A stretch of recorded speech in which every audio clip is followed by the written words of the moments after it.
Hallelujah. ঈশ্বরের ধন্যবাদ করি, এই সুন্দর দিন তিনি আমাদের জন্য সৃষ্টি করেছেন। আজকে পুনরুত্থানের দিন, বিজয়ের দিন, প্রভুর দিন। এই দিনে সমস্ত বিশ্বমণ্ডলী ঈশ্বরের আরাধনা করে। যারা আজকে মণ্ডলীতে যেতে পারেনি, যারা অসুস্থ, যারা বাড়িতে আছেন, আজকে তাদের জন্য এই ভিডিও। ঈশ্বরের ধন্যবাদ হোক। আজকের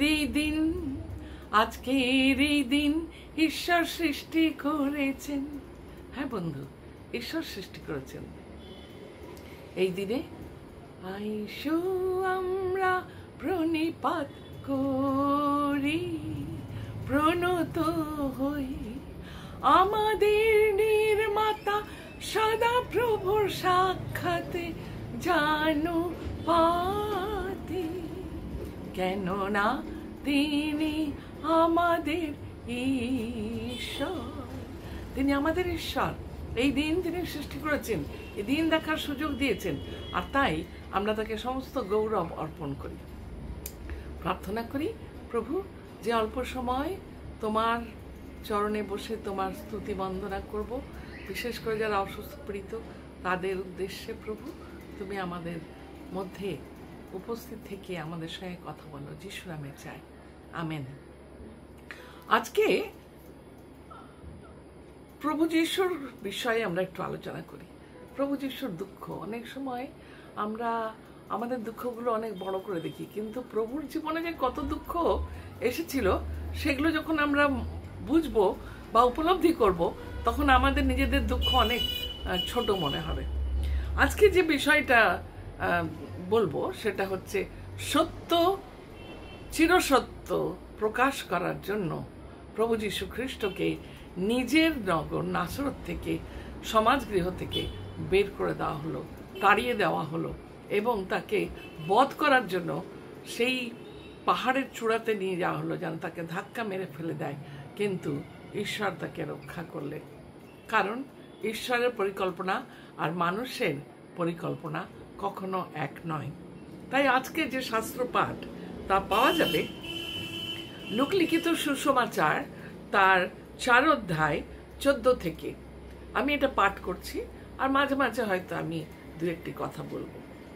লেখা আছে 14 পদে, তখন যিশু আত্মার পরাক্রমে গালিলে ফিরিয়া গেলেন এবং তাহার কীর্তি চারিদিকে সমুদয় অঞ্চলে ব্যাপিল। আর তিনি তাহাদের সমাজগৃহে উপদেশ দিয়া সকলের দ্বারা গৌরবান্বিত হতে লাগিলেন। সমাজগৃহ মনুষ্যপুত্রের, তিনি ওখানে অধিকর্তা, এবং আজকের মণ্ডলীর প্রধান হচ্ছেন আমাদের প্রভু যীশু। আর তিনি যেখানে পালিত হইয়াছিলেন সেই নাসরতে উপস্থিত হইলেন, তার নিজের দেশে তিনি উপস্থিত হলেন। এর আগে আমরা দেখেছি মথিমারকে তিনি বলেছেন যে ভাওবাদী নিজের দেশে সম্মান পায় না, অগ্রাহ্য করা হয়। সত্যি মনুষ্য দ্বারা অগ্রাহ্যকৃত হতে হবে আপনি যদি সত্যি ঈশ্বরের সন্তান হন। আর তিনি সেখানে যেখানে পালিত হইয়াছিলেন সেই নাসরত নগরে উপস্থিত হলেন এবং আপন রীতি অনুসারে বিশ্রামবারে সমাজগৃহে প্রবেশ করিলেন ও পাঠ করিতে দাঁড়াইলেন। আর তখন যিশাইয় ভাববাদীর পুস্তক তাহার হস্তে সমর্পিত হইল। তিনি পুস্তকখানি খুলিয়া সেই স্থান পাইলেন যেখানে লেখা আছে, প্রভুর আত্মা আমাতে অধিষ্ঠান করেন, কারণ তিনি আমাকে অভিষিক্ত করিয়াছেন। হালেলুয়া।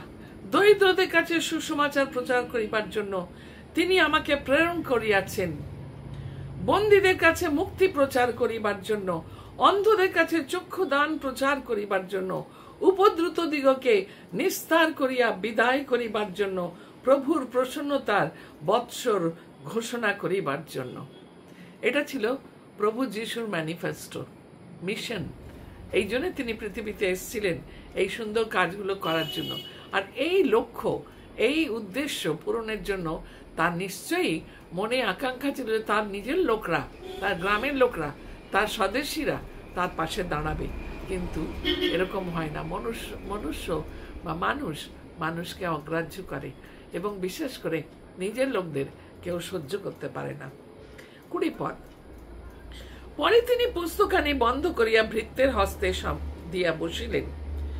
তাহাতে সমাজগৃহ সকলের চক্ষু তাহার প্রতি স্থির হইয়া রহিল।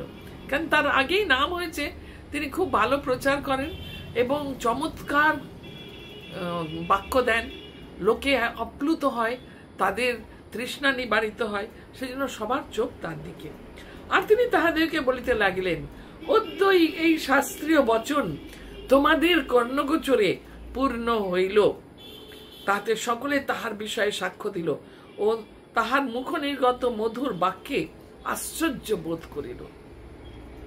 আর কহিল, এ কি যোসেফের পুত্র নয়?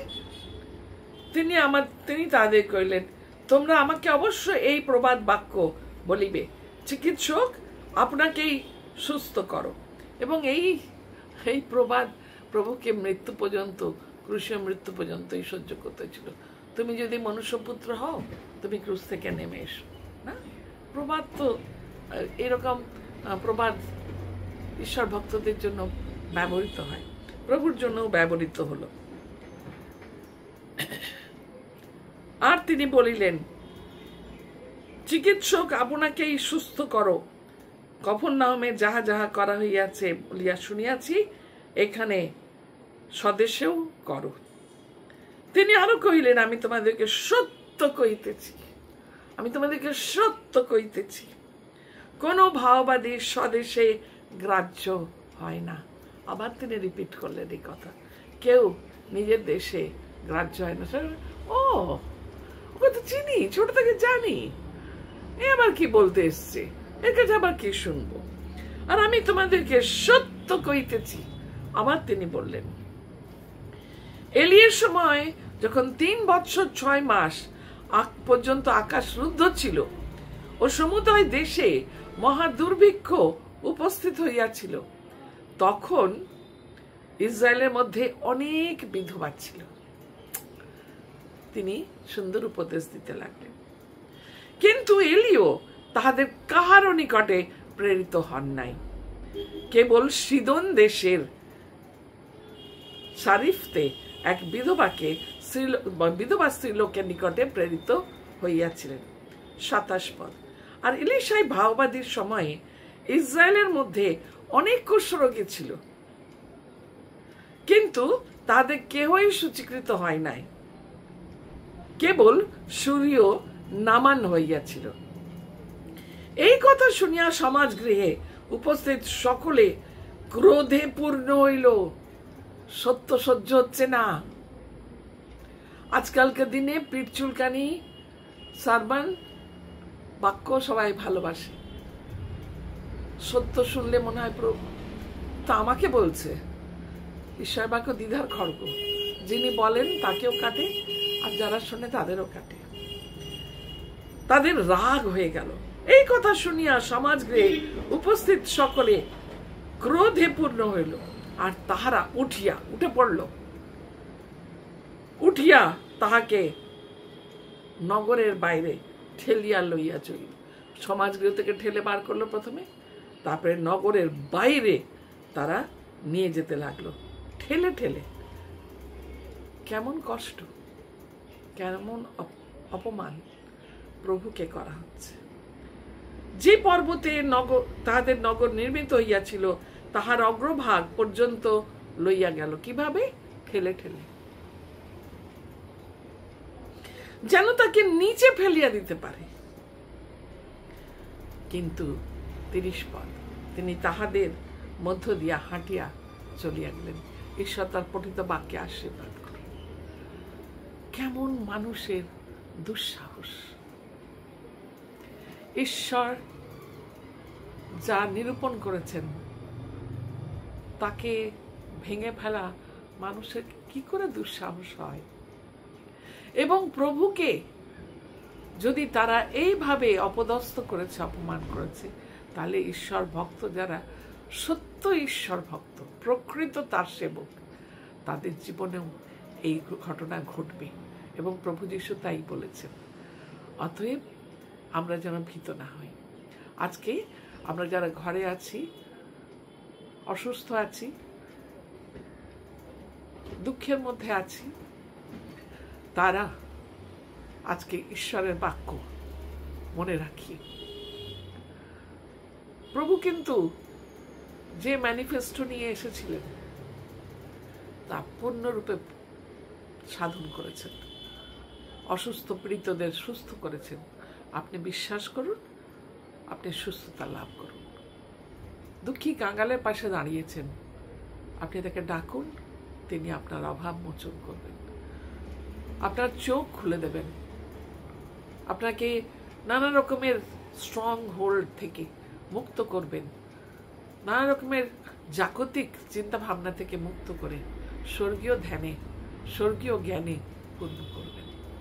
তাই আজকে সকলের জন্য এই প্রার্থনা করি, আমরা যেন প্রভুর নিজস্ব হই।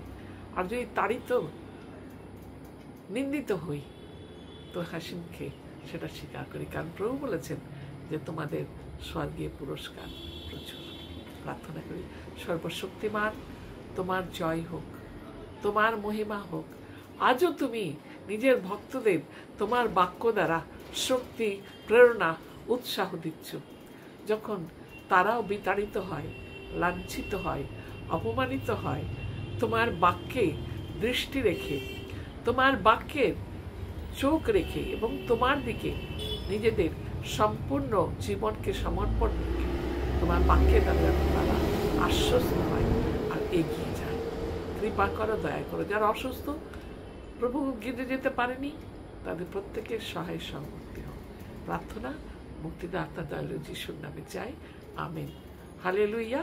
প্রভু আমাদের সবাইকে বিশেষ সাহায্য করুন যেন তার পথে আমরা চলতে পারি এবং আজকে তাকে ভালোভাবে প্রণিপাত করতে পারি।